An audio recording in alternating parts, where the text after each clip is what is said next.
Hello guys, welcome to episode 20 of, I almost said weekly recovery.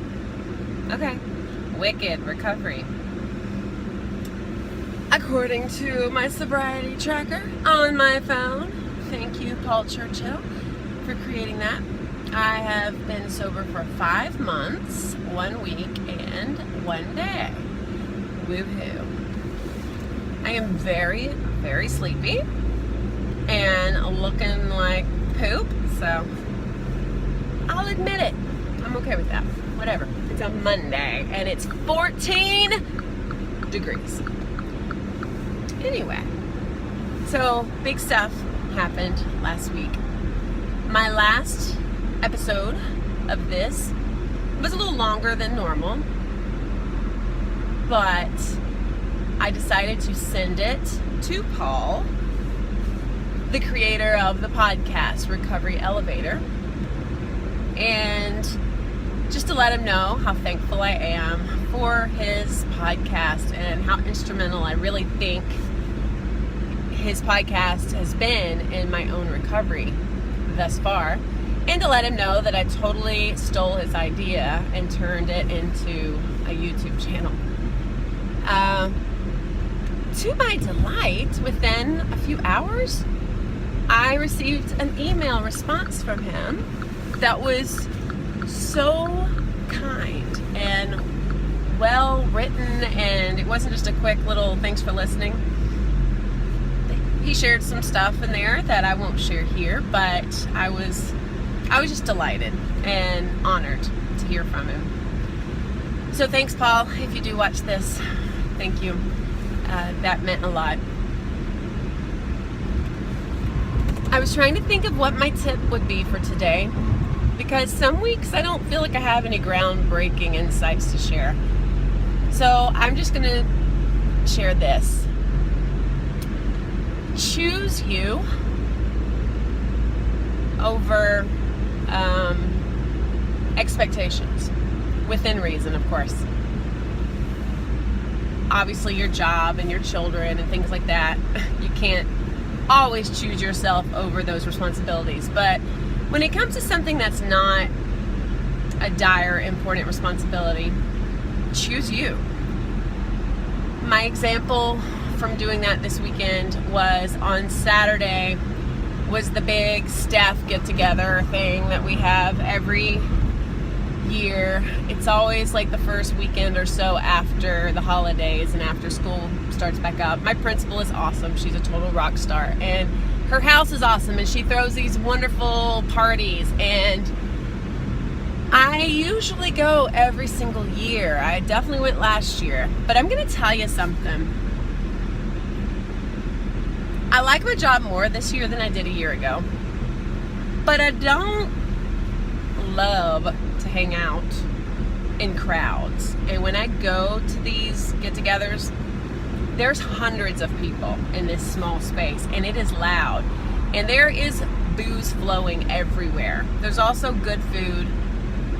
There's a few people there I like a lot. I don't know a lot of people. It's a huge school, and I'm very introverted, so I'm not a social butterfly.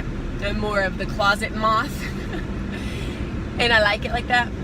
But I had said I was going to go, and I wasn't worried about the alcohol part at all. But it snowed, and it was only like an inch. It was definitely nothing that would have kept me away from going if I wanted to go.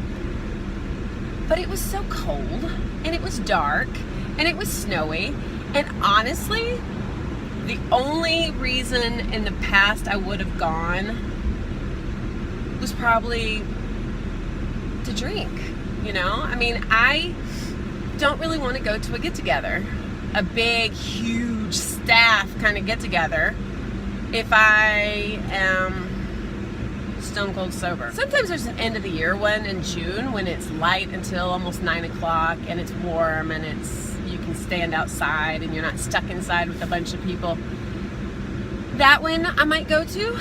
That one I think I will be more open to going to, but the idea of going was horrible. And I chose not going. I chose staying home with my little guy and being cozy and not dealing with all that social interaction when I don't really like that kind of stuff. So I sound like a party pooper, but I don't care. I got nothing to prove. So I didn't go, and I was very happy I didn't go. No regrets. Even though my word for this year is yes, after reading the book twice, Year of Yes by Shonda Rhimes, which I guess will be my recommendation. I still would say, yeah, I chose yes. I chose me. I chose my little guy. I chose what made me happy. What did I want to do? I wanted to stay home. Am I going to stay home? Yes. Year of yes. Also, I ended up doing something that I did still end up doing something that night that kind of pushed me out of my comfort zone a little bit. I participated in a Google Hangout thing with a bunch of amazing YouTube people out there. Even though, well, I guess most of anyone who watches this channel probably knows my other channel. So you guys know Noah, Tempestari, and Creole Witch, and Eric Silvermoon. And then there were some other people I didn't know. There were 10 of us on the line. And if you know me, you've probably heard me before say, I don't usually like to talk on the phone, but this was not a phone call. This was a Google Hangout, so we could all see each other, and it was awesome. So I did push myself outside the comfort zone a little bit, and I did get social. I just didn't go in a place where, if I'm totally stone cold sober, I'm miserable. So choose you.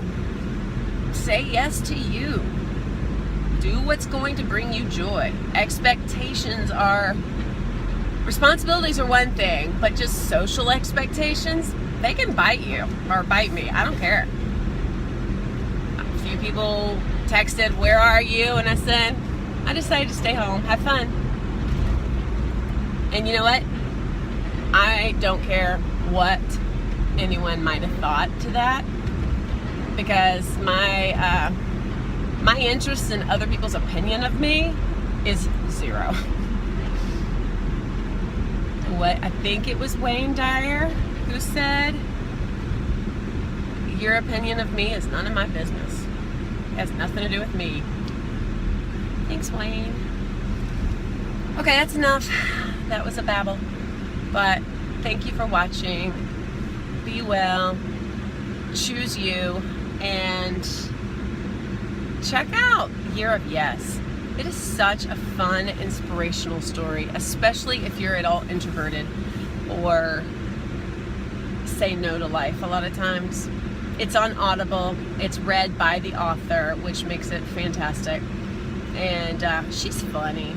She's funny. She's like a girlfriend, man. All right. I love you. Thanks for watching.